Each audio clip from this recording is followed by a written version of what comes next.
Fala, feras, eu sou o professor Eduardo Pérez de Física, aqui no Vai Cair no Enem. Gente, olha só, a gente vai falar sobre o que hoje? Bem simples, as leis de Newton. Por quê? Porque é um assunto que ele cai com uma certa frequência no vestibular, principalmente no Enem, certo? Vamos lá, quais são as leis de Newton? É o primeiro ponto. Primeira lei de Newton, princípio da inércia. Segunda lei de Newton, princípio fundamental da dinâmica. E terceira lei de Newton, que é o princípio da ação e reação, que é justamente a mais conhecida das três.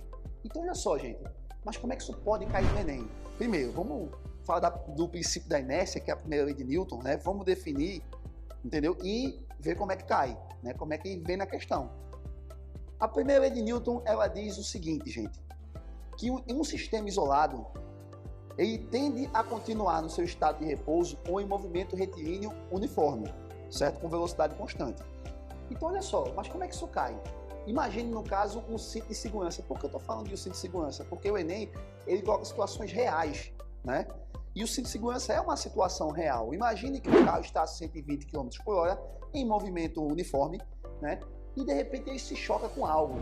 Se você não tiver com cinto de segurança, você vai ser projetado, no caso, para frente, com a velocidade de 120 km por hora também, a mesma velocidade do carro, certo? Então, para que o cinto de segurança? Para evitar a inércia, certo? Então, esse é um exemplo bem claro de princípio da inércia. Olha só, gente.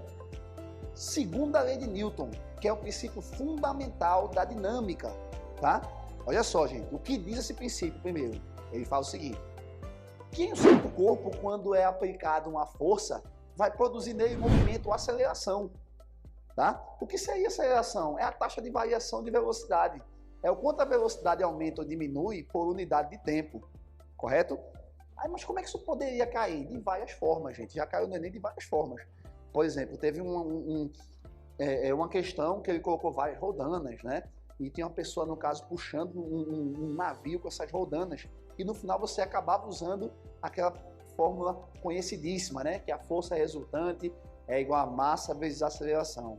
Ele vai colocar várias forças para você achar a resultante, ou você vai calcular a massa, ou vai calcular a aceleração, correto?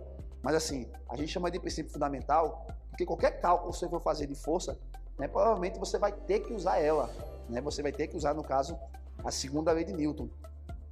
E como é a terceira lei de Newton? A terceira lei de Newton é o princípio da ação e reação, certo? Olha só, gente, toda ação produz uma reação de mesma intensidade e sentidos opostos, certo? Olha só, não é apenas que uma ação produz uma reação, tem que ser mesma intensidade. Vamos dar um exemplo, numa luta de boxe. O cara vai e dá um soco, bate no rosto, o mesmo impacto que existe, no caso, no rosto dele, vai ter na mão, no caso de quem está aplicando o soco, certo? Então isso é uma ação e reação, ok? Vamos dar outro exemplo aqui, bem simples. A força de atrito. O que seria uma força de atrito? A força de atrito é uma força contrária, no caso, ao movimento, certo? A força de atrito, muitas vezes, ela pode ser uma força de reação, ok? Então, gente, ela pode cair, no caso, de várias formas, o princípio da ação e reação. Você pode usar ele tanto nos cálculos, né, aplicando junto com ela a segunda lei de Newton, ou simplesmente uma questão teórica, onde você vai ter exemplos aí para você, no caso, afirmar se vai ser a terceira lei de Newton, segunda lei de Newton, né? Ou outras vezes que ele colocar, no caso, numa questão, certo? Mas o mais importante, gente, é que você domine tanto teoricamente as leis de Newton, como você também domine os cálculos, correto? Porque pode cair das duas formas, como já caiu em outras provas. Beleza, galera?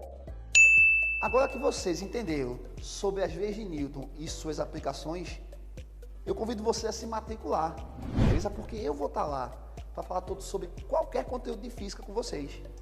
Beleza, galera?